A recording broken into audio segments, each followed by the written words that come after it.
when we were planning our CCRT event for our 15-year anniversary, we decided to see why our volunteers participated with Catholic Community Response Team. So we sent out an email inviting them to share with us why they volunteered with CCRT and what they got out of volunteering with CCRT.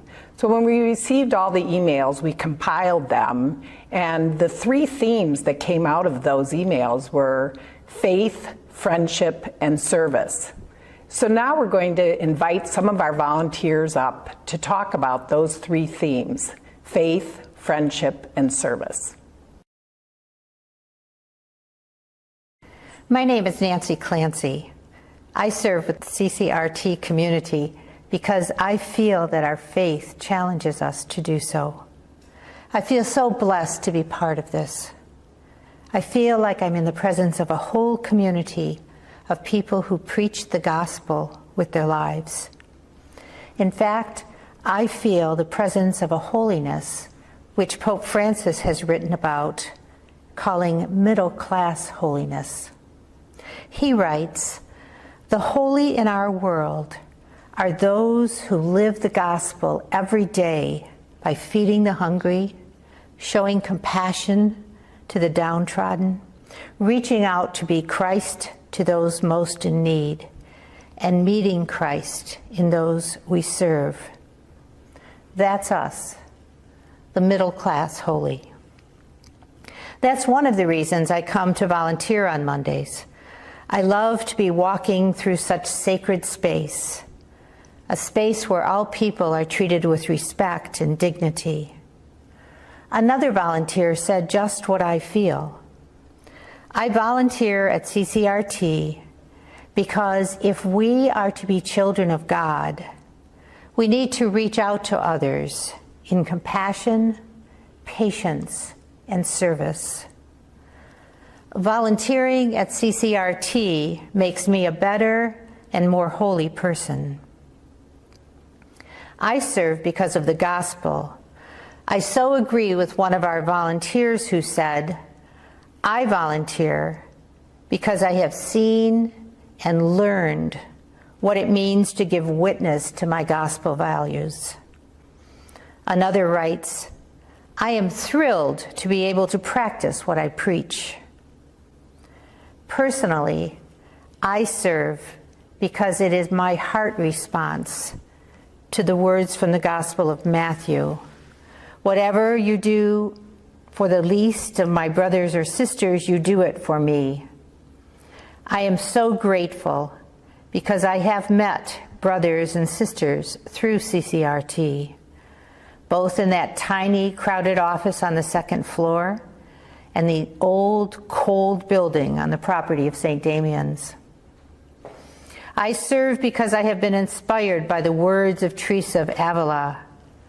"Christ has no body but yours, no hands, no feet. Yours are the eyes which see the world with compassion."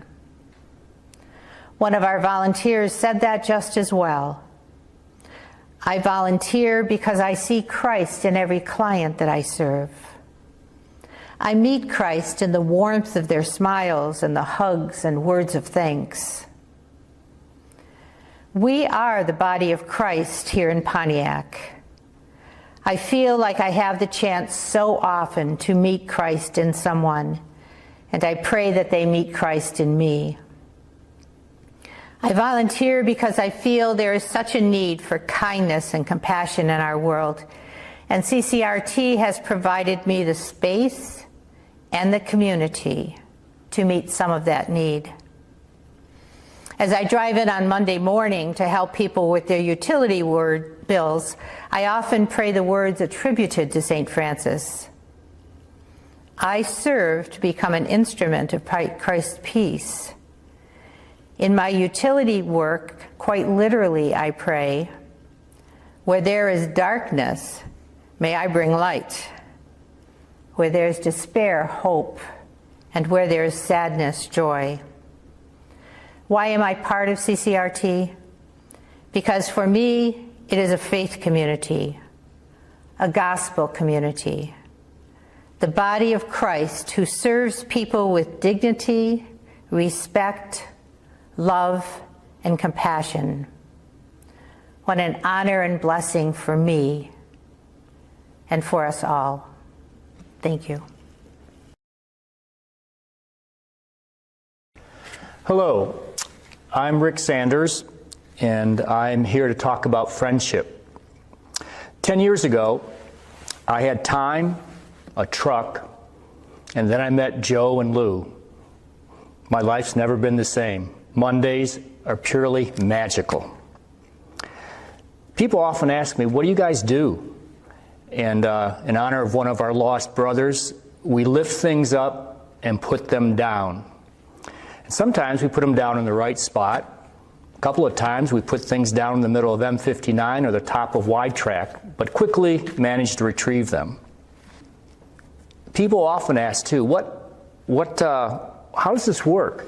And I often think back, what makes this work so well that I've been a part of this for 10 years, and I look back and I realize when you get really good people with a really solid, good purpose and a little bit of passion, you create an environment and a culture that you can do so many things that you could never do with just one or two of us. And it taps into people's unique talents in ways that could just never happen alone.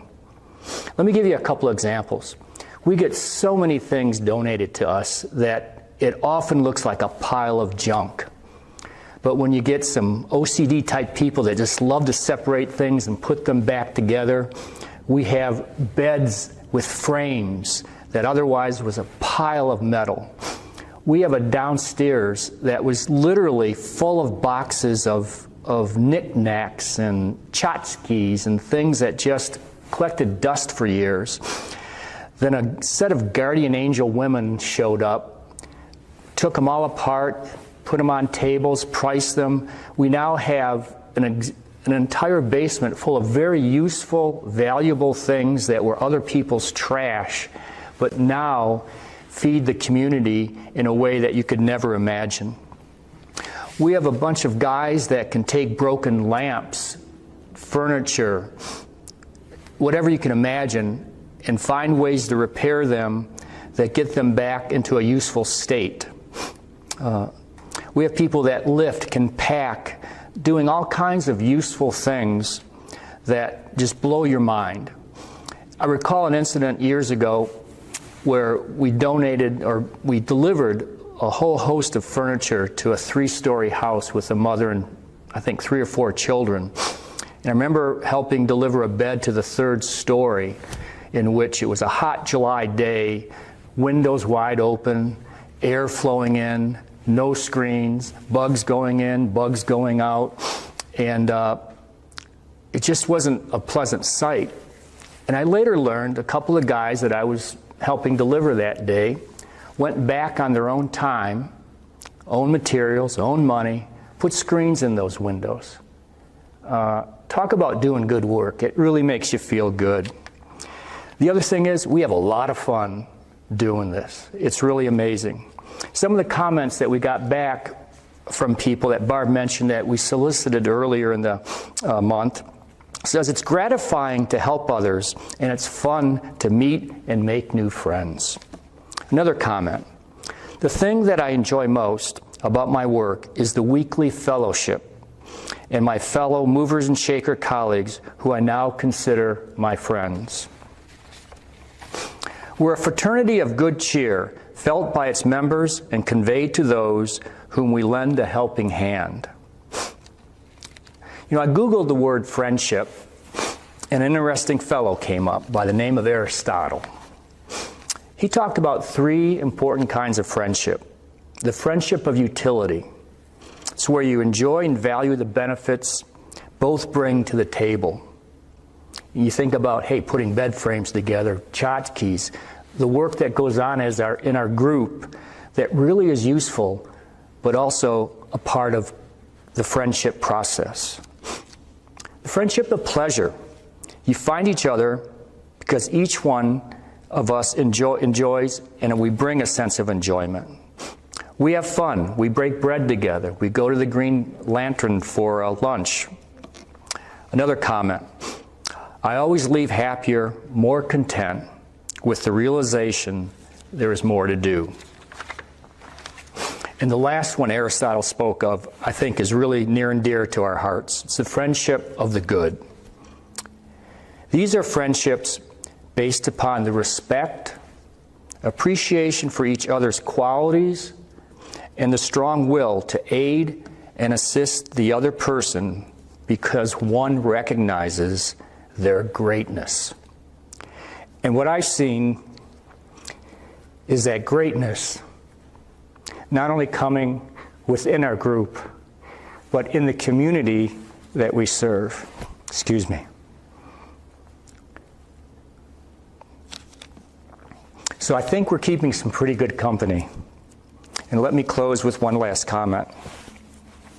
Meeting, getting to know, working, and gaining the friendship of some very fine people who give to us more than we could ever possibly return to them. Thank you. I'm Marty Lynch, and I volunteer at CCRT at the front desk on Wednesdays. I've been asked to talk to you about how service is an important part of our ministry at CCRT.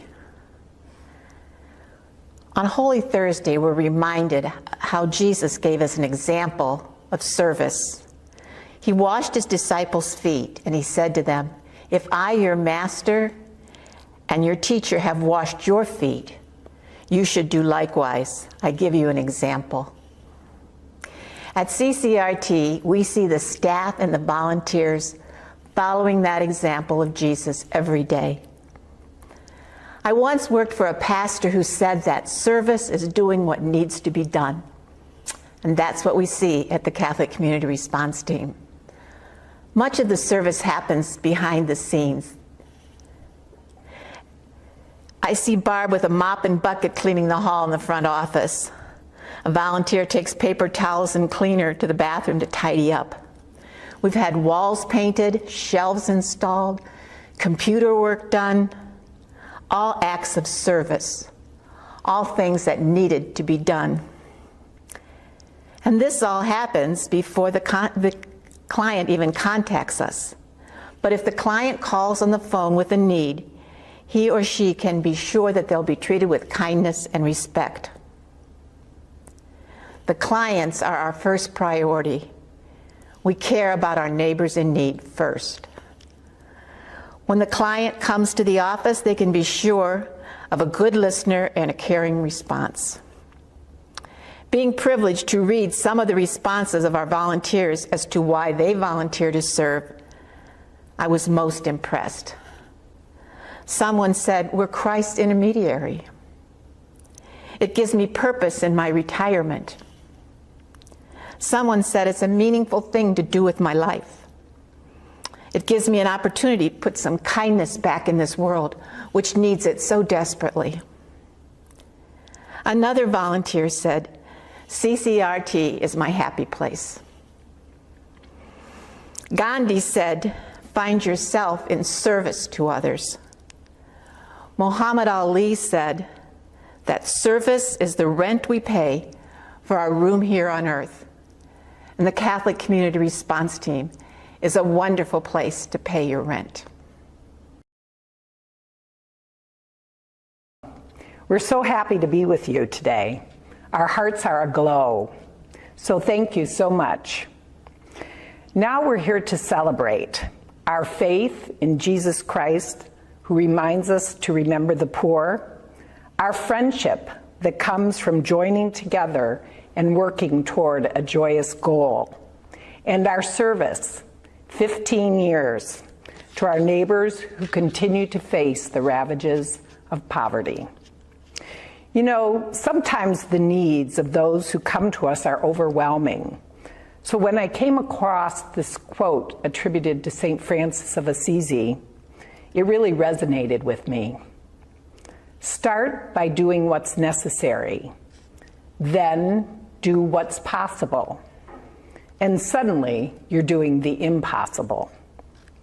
Those words really hit me because that's exactly the CCRT story. Through faith, friendship, and service, all of you, your prayers, your volunteer efforts, your donations, our parishes and partners have made the impossible happen. It all started with faith. In 2004, you showed your faith, believing that CCRT could make a difference. 2 part-time people and 2 volunteers opened CCRT's doors to serve those that suffered from the heartaches of poverty. We gave what we could, and at first all we could offer was empathy in our prayers. But we persevered even through the Great Recession, attracting more volunteers, more ideas on how to better serve, and more financial gifts. We came to do what was necessary, what was possible. Now we're able to offer food, shelter, help with rent, utilities, and transportation. But if I could have looked forward to 2019 back then, I would have thought that our present day accomplishments were impossible. And they would have been without your support. One of the byproducts of our work are the deep friendships that have developed among our volunteers, families, sponsors, partners, and parishes that support us. For example, our movers and shakers. Our team of 50-plus men who every week deliver housefuls of furniture, beds, sofas, dressers, kitchens in a bag, to families with very little in their homes. You can tell by their name, Movers and Shakers, what a fun group they are. CCRT wouldn't accomplish much without our office volunteers. If you watched our video, Laura and Marie talk about contributions, but they're just the tip of the iceberg. You should know that we are a close-knit team. I value our friendships, the support, trust, and time, not to mention the hugs that make even the saddest days bearable. On some of those days, we hear about families going without food. It's one of the saddest things to think about a child without breakfast, or a family without means to enjoy a holiday meal. 5 years ago, a sponsor approached us about distributing turkey dinners for Thanksgiving. It was a chance to extend our service beyond our clients to the entire Pontiac community. And what a success that's been. For the last 5 years, on the Saturday before Thanksgiving, and they've always been rainy and snowy, more than 75 volunteers have done the impossible, giving out a Thanksgiving meal every 10 seconds until all 1,300 turkey dinners are gone. Now that's service. And we provide it nearly every day of the year. The most common problems we come across are families on the verge of losing their house or apartment. Many of the people calling us are working minimum wage jobs, earning $350 a week, and that's working full time. So with any illness, high heating bill, car repair, they're in trouble paying the rent or the mortgage. And in many cases, they get behind. It's so frustrating to receive these calls and have nothing to offer. At first, we could only tell them another place to call, and the person on the other end of the phone would say, I tried them, no luck there. Once they're evicted, it's almost impossible to find a landlord that's willing to take a chance on them again. And that's where all of your support stepped up.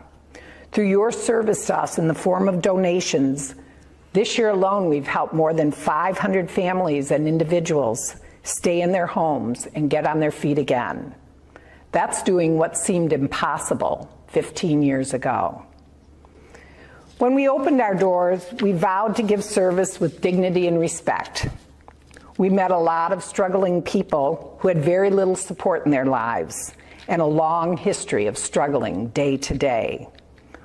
Over the years, we've become better able to help resolve an eviction or get the lights turned back on. But the goal of self-sustainability was always part of what we wanted to do. Then we found the Bridges to Hope program, a program that allows people to challenge themselves to a new way of thinking, to spend time planning the future instead of reacting to every emergency, and to develop the resources to deal with the realities of living. We've now graduated 3 groups and are in the process of working with our 4th group now. And because of your service, we have mentors for every single graduate. We are doing the impossible. So believe me, when we speak of faith, friendship, and service, faith that blesses CCRT every day, friendship that bolsters our work, and service that we are able to provide because of you, we are truly making a difference, doing the impossible. Thank you for your generosity, your love, and kindness. We are truly blessed.